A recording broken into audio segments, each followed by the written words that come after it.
venceu o último jogo das eliminatórias, um 3-2. Tem a jogada qualificada de triangulação, não é uma equipe que ela fica quebrando bola toda hora, ela valoriza a posse de bola, né? Ela mudou o seu sistema recentemente e conseguiu melhores resultados. Tem uma bola parada defensiva e ofensiva muito forte também. É uma escola com qualidade técnica individual nas triangulações e com imposição física também, pela altura e pela imposição que tem, pela força que tem. José, vamos passar aqui, gente. Boa noite. Queria saber o que você espera dos seus jogadores diante de todas as circunstâncias desse jogo. Você estava na busca do equilíbrio entre manter um padrão, manter uma cara, uma identidade, para que quem entrasse pudesse render aquilo que você espera nessa disputa, nessa competição leal que você sempre ressalta. Mas é claro que há uma série de poréns, né? São 8 mudanças, alguns jogadores que ainda não jogaram contigo. Então, como é que o jogador te conquista num jogo como esse, para que você continue pensando nele nas próximas vezes? É um dilema e um desafio que eu enfrentei. Porque tu não consegue dar uma oportunidade a um atleta se tu não tiver uma engrenagem, se tu não tiver um contexto, se tu não tiver uma organização. Porém, eu também levei em consideração o seguinte aspecto: posições e funções que eles exercem nos seus clubes, e hoje foi o 5º trabalho que eu consegui desenvolver com eles também. Eu já procurei definir a equipe, já de forma antecipada, para que o atleta já ficasse voltado dentro da sua posição, dentro da sua função, que ele possa e que tenha e que exerça no seu clube, com exceção do Davi e do Diego Souza, mas que o Davi jogou muito tempo no Chelsea com o Mourinho nessa função, e eu conversei com ele, né? E com o Diego, que ele é de uma função de movimentação e de flutuação e não de pivô. Ele é um jogador de organização no seu meio campo para depois chegada na frente. Essa é a função dele, né? Um penúltimo atacante, se nós pudéssemos falar com 2 linhas de 4, com 2 atacantes, para ter outros jogadores que possam infiltrar e ele compor também essa articulação. E eu pensei comigo mesmo, e nós refletimos, que há toda, em função desse trabalho, a oportunidade, né, de ser justo. Aí bateu essa situação. Como é que eu vou querer avaliar? Então, e esse é um desafio meu, uma organização e dê a oportunidade ao atleta de se mostrar.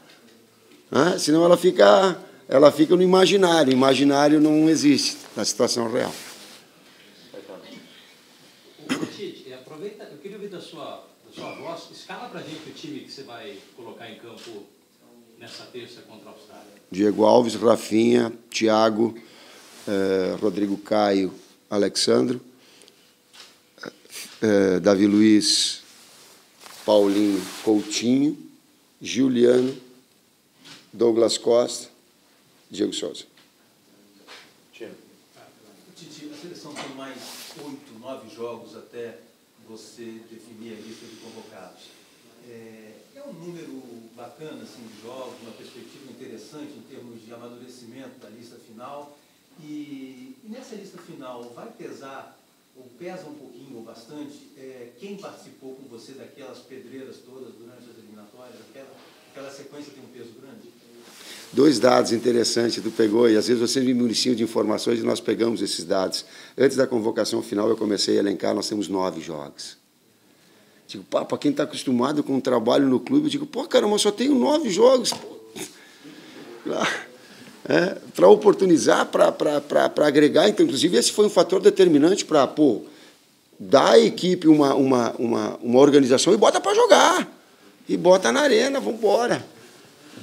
Esse foi um dos aspectos que me levou, inclusive, a tomar essa decisão. Em todos. O atleta que tem a capacidade de jogar um jogo amistoso e mentalmente está fortalecido e jogar em alto nível, como se fosse a pressão de um jogo decisivo, ele ganha ponto e eu consigo perceber quem tem. Que é um atleta que ele já esmorece, que ele não está... E eu alertei a quem participou do jogo, diferentemente de quem vai iniciar. São situações diferentes. Eu digo, quem vai iniciar é a oportunidade. Né? Se tiver alguma dúvida, vem, mas é a confiança, é competir leal, Atleta tem código de ética, inclusive. Nos treinamentos eu consigo perceber. O cara dá uma chegadinha mais forte, na outra vai receber uma chegadinha mais forte. Aí o técnico intercede. Né? Mas esse espírito competitivo eu gosto. Na vida a gente não ganha nada. Nenhum de nós ganhou nada. Para estar aqui onde nós estamos, cada um sabe do que trabalhou para chegar. Então, pesa aqueles momentos difíceis, mas pesa também o jogo amistoso, onde a capacidade mental dele também e o desempenho também teve. Marcelo. Ninguém, acho que, não só em nós, entre jornalistas, mas torcedores do Brasil, duvidam que o seu jogo, o jogo dos seus times é um jogo muito coletivo, né? Mas você acompanhou aqui a entrevista do Coutinho, a gente perguntou 2, 3 vezes para ele sobre individualidade, sobre substituir Neymar, sobre tomar um rol mais, um papel mais de protagonista no time. Você acha que o Coutinho e seus outros jogadores estão preparados para uma situação assim, de assumir, de individualizar, melhor dizendo, uma situação de pressão? Organização de equipe sem criatividade é monótono, é chato. Criatividade sem organização é bagunça.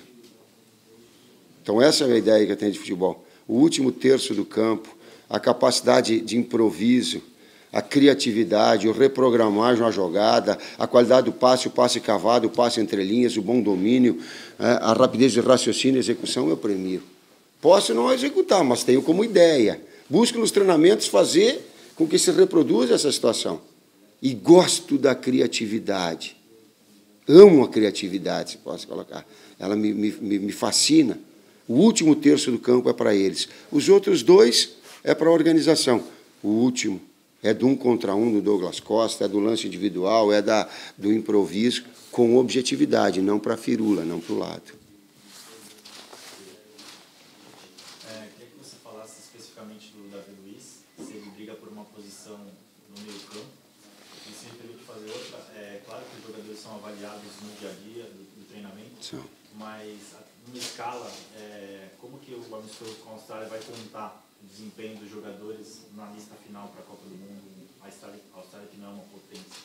Efeito cumulativo, inclusive, do jogo, a capacidade mental de estar em alto nível, os treinamentos. Davi Luiz, conversei com ele e entendi, digo, eu tenho uma opinião, mas eu quero te ouvir onde tu te sente bem. Porque é importante ter esse comprometimento. Não adianta eu impor uma situação e ele não estar confortável. Não adianta ele estar confortável se eu entender que ele não pode jogar naquela função. Eu digo, eu vejo a possibilidade de te utilizar. Aí coloquei comigo, tanto de primeiro meio-campista quanto de zagueiro.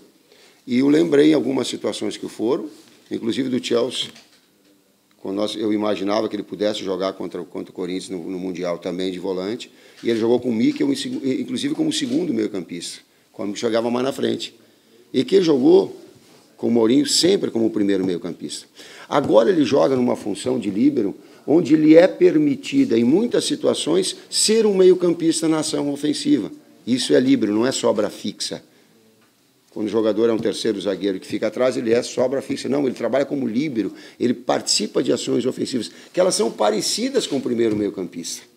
Então, a análise, a pergunta foi tática, a resposta é tática. Então, ele tem essa qualidade, ele é ambidestro. Ele tem facilidade de abrir linha de passe com os 2 pés. Então, a origem dele era meio-campista antes de subir para o profissional com o Arthurzinho. E dito por ele, me sinto à vontade em jogar em uma ou na outra função. Isso foi determinante para a utilização. Tite, o Tino mesmo lembrou 9 jogos até a Copa do Mundo, entre eles ainda tem eliminatórias, né? Eu queria saber de você como é que faz para ser justo com todo mundo, com os jogadores que você ainda está observando, como que estão aqui, e ao mesmo tempo não desconfigurar tanto a equipe, que precisa dessa preparação também para a Copa do Mundo. Esse era o momento, e aí eu voltando atrás, quando nós classificamos para a Copa do Mundo, eu digo assim, agora vai me oportunizar algumas situações, a mim, eu vou ser redundante, mas aos atletas também, de jogarem. É muito desafiador ser justo. Mas uma outra coisa que eu peguei, um outro item, vocês estão me fazendo a pergunta, que eu peguei e coloquei para determinar essa escalação, foi o senso de justiça. Eu digo, cara, mas se eu for para casa e não der a oportunidade para jogar, que sentimento eu, enquanto técnico, tenho? Sabe por quê? Porque nós vivemos um mundo muito competitivo, técnico assim também. Tu busca tudo para ser melhor, para ter o confrontamento, ter o desempenho e vencer. Eu digo, eu estou sendo muito egoísta se eu colocar agora o resultado acima. Inclusive com a convocação de todos. Eu digo, não, cara, eu não posso ser egoísta, não posso pensar em mim, pensar em quebrar um recorde de vitórias, de tal. Eu digo, eu estou sendo... Não pode ser assim. Não pode ser assim. Daí me fez levar cara.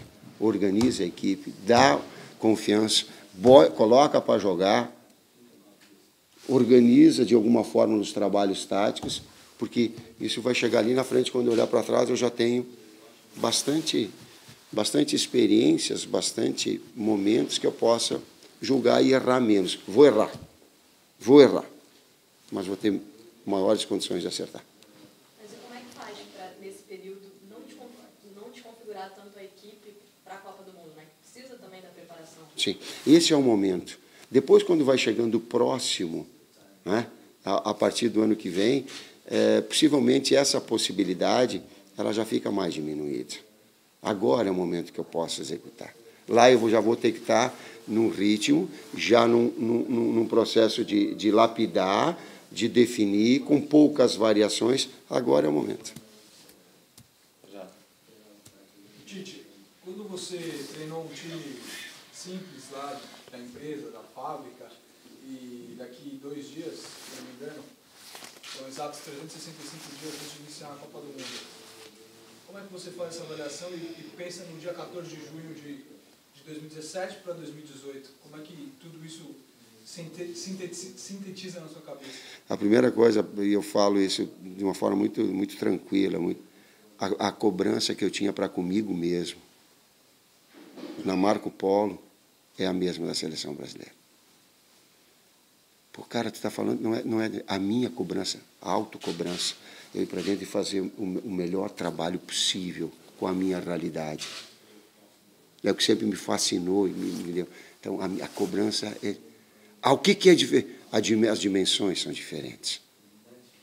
Cara, quando eu olho para o lado e sei da responsabilidade do cargo, das expectativas, sabe? Quando eu fui jogar contra a Argentina e olhei para o São Paulo, eu digo, pô, cara, ele está pegando uma seleção com uma marca mundial e com necessidade de classificação, quanto ela é pesada, quanto ela te traz...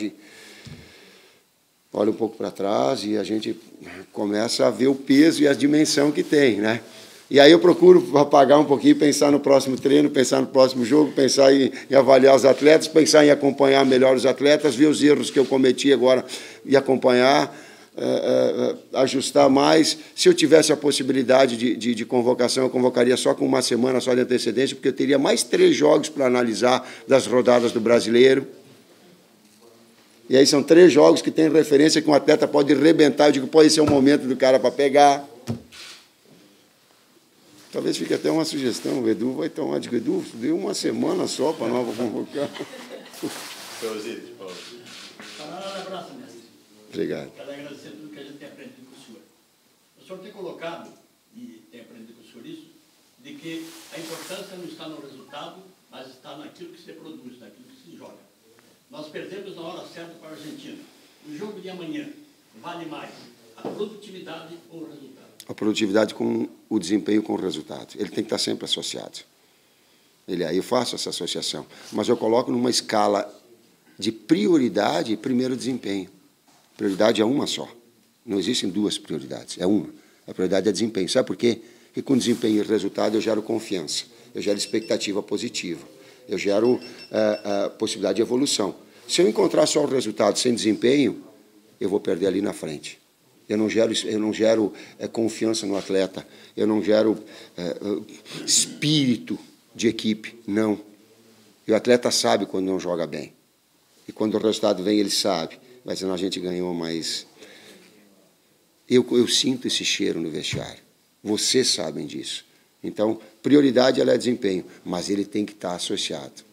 Desculpe, só para acrescentar, o senhor prefere Sochi ou São Petersburgo para ficar na Copa do Mundo? Eu prefiro que o time jogue muito amanhã e que possa vencer a Austrália.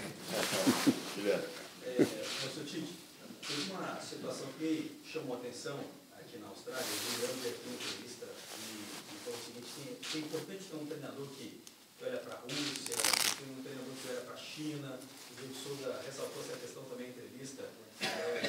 Um treinador que olha para o futebol brasileiro, você está atento o tempo todo e faz menção o tempo todo que está desafiando a condição de treinador. O que representa isso vindo do jogador? Como é que soa até você como comandante? Se eu fosse atleta e eu tivesse uma comissão técnica que tivesse, e é esse o trabalho que nos foi permitido realizar, uma comissão técnica com 7 profissionais, 5 trabalhando de forma direta e dois eventualmente, que acompanhem todos os atletas.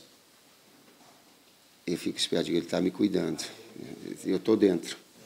Então, ele é a China, ele é o leste europeu, ele é a Europa, ele é o Brasil. E, às vezes, muitos locais a gente está e a gente procura ficar quieto sem manifestar para a imprensa. Por exemplo, eu estava Grêmio e Botafogo, na estreia do Campeonato Brasileiro eu trava. Então, porque tem que ficar acompanhando. Então, quanto mais a gente procurar, eu digo assim, a gente vai errar, mas a possibilidade, em termos percentuais, de acertar, ela é maior. É isso. Ok, gente, muito obrigado.